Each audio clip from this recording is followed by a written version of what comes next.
What if I told you the most common thinking error in the world is something even smart people fall for, without noticing? It's called argumentum ad populum.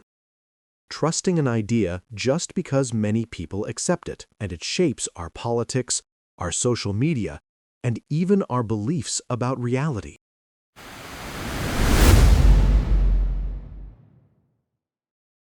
In the last episode, we talked about a flaw in democracy, the assumption that the majority is always right. This fallacy is the psychological root of that mistake. Today, we go deeper to the psychological mechanism behind that illusion. Argumentum ad populum simply means if enough people believe it, it becomes truth. But popularity has never been a guarantee of accuracy. The majority once believed the Earth was the center of the universe. Cigarettes were healthy, and adding more RAM would fix any computer problem. Humans shortcut uncertainty. Many voices agreeing feels like evidence, even when it isn't. And when we see a belief spreading, our brain whispers, "They must know something I don't." This fallacy is everywhere today. Social media is built on it.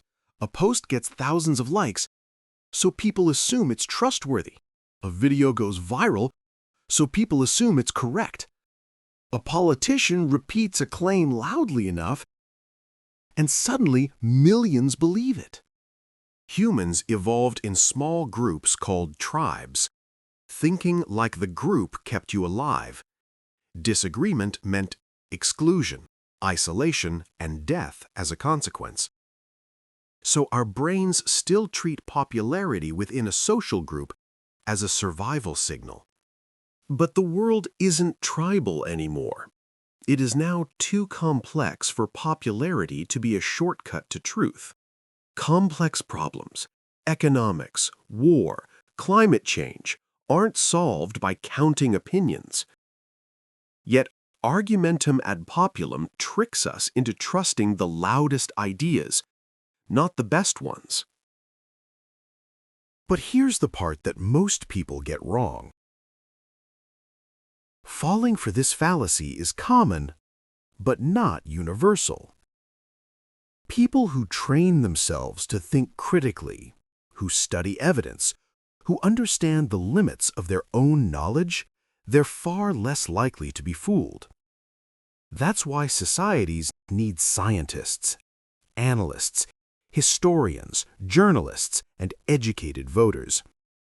Not because they're smarter than everyone else, although usually they are, but because they practice a different mental habit. They ask for proof, not popularity. Here's the simple rule. If someone says everyone believes this, you should immediately wonder why. And if the only answer is because many people say so, then you have discovered the fallacy. The biggest ideas in human history always began with a small minority questioning the popular idea.